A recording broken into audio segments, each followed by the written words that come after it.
കേരളത്തിലെ ഏക വാമനമൂർത്തി ക്ഷേത്രമായ തൃക്കാക്കരയിൽ മഹാബലിയെ വരവേൽക്കുന്ന പ്രത്യേക ചടങ്ങോടെയാണ് തിരുവോണനാളിലെ ആഘോഷങ്ങൾക്ക് തുടക്കമായത്.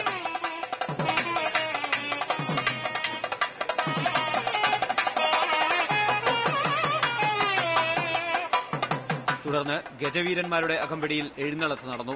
10:30യോടുകൂടി പ്രശസ്തമായ ഓണസദ്യയ്ക്ക് തുടക്കമായി.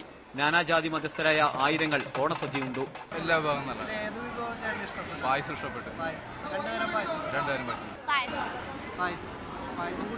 പക്ഷെ എനിക്ക് ഏറ്റവും ഇഷ്ടമാണ്.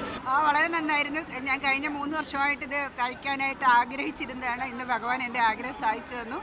ഇപ്പോൾ 2 തരം പായസം കൂട്ടി വിഭവസമൃദ്ധമായിട്ടുള്ള സദ്യ ഉണ്ട്. വളരെ സന്തോഷമായി. ഞങ്ങൾ കുടുംബസമേതമുണ്ട്. മക്കളും കൊച്ചുമക്കളും എല്ലാവരും കൂടി വന്ന് ഉണ്ണാൻ കഴിഞ്ഞതിൽ വളരെ സന്തോഷം. തിരുവോണത്തോടെ തൃക്കാക്കര ക്ഷേത്രത്തിലെ ഉത്സവത്തിനും സമാപനമായി. അവിയൽ, കാളൻ, എലിശ്ശേരി, ഓലൻ, പപ്പടം തുടങ്ങി 18 വിഭവങ്ങളാണ് ഇത്തവണത്തെ ഓണസദ്യയിലുള്ളത്.